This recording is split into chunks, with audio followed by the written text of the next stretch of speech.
वगैरे आहे. इथलं महात्म्य असं आहे की दत्तावतारामध्ये श्री नरसिंहपुरी महाराजांचा हा इथला अवतार आहे. महाराजांचा जन्म कारंजा झाला. कारंजा म्हणजे वाशिम जिल्ह्यामध्ये आहे.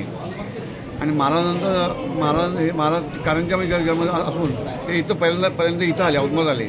औदुंबरमध्ये 4 महिने चातुर्मासामध्ये इथं वास्तव्य केलं. हे स्थान हे तपश्चर्या करण्याकरता आणि साधना करण्याकरता अतिशय शांत व रमणीय स्थान आहे. नंतर महाराज इथून चातुर्मासानंतर वाडीला गेले. वाडीला 12 वर्ष इथं वास्तव्य केलं आणि वाडीनंतर गाणगापूरला गेले. गाणगापूरला 23 वर्ष त्यांचं वास्तव्य होतं. आणि अशी ही आख्यायिका आहे. दत्तावतारामध्ये नरसिंह महाराजांचा अवतार हा फार महत्त्वाचा आहे. महाराजांचा अवतार हा सर्व सामान्य लोकांचा, सर्व मानवजातीचा संपूर्ण उद्धार करण्याकरता त्यांचा अवतार आहे. त्यांनी अनेक लोकांची त्यांनी दुःख निवारण केलेले आहेत. असं हे महाराजांचं महात्म्य आहे.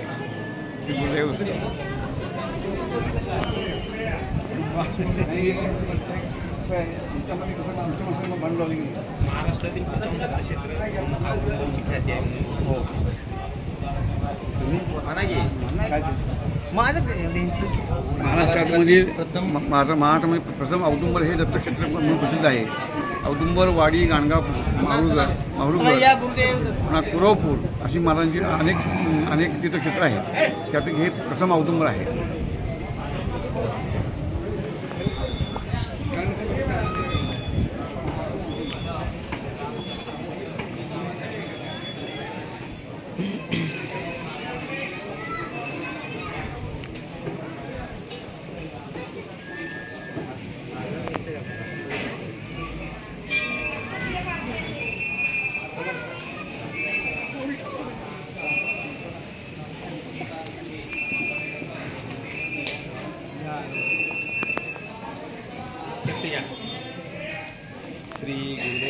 माऊली, या तीर्थाबद्दल काय माहिती सांगा की?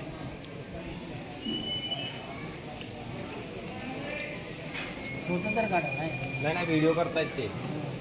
हा हे तीर्थ आहे. हे पादुक्यातलं पाण्याचं तीर्थ असतं. हे पाणी घातलं ते पादुक्याचं गरम पाणी होतं. मग हे सगळ्यांना अत्तर तुमचं ते घालायचं पंचामृत थोडं आणि यातलं तीर्थ पूर्ण वाटत. हे तीर्थात असं कारण तीर्थ हे या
समोर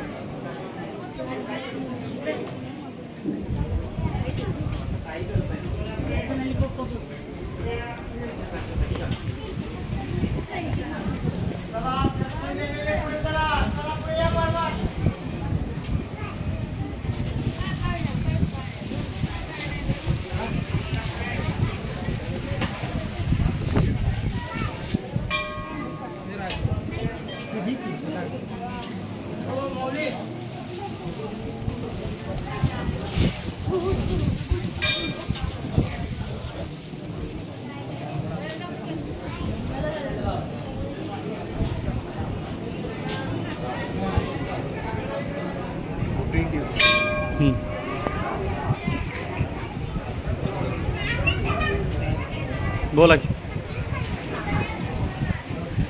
महाराष्ट्रात औदुंबर हे गाव प्रसिद्ध आहे.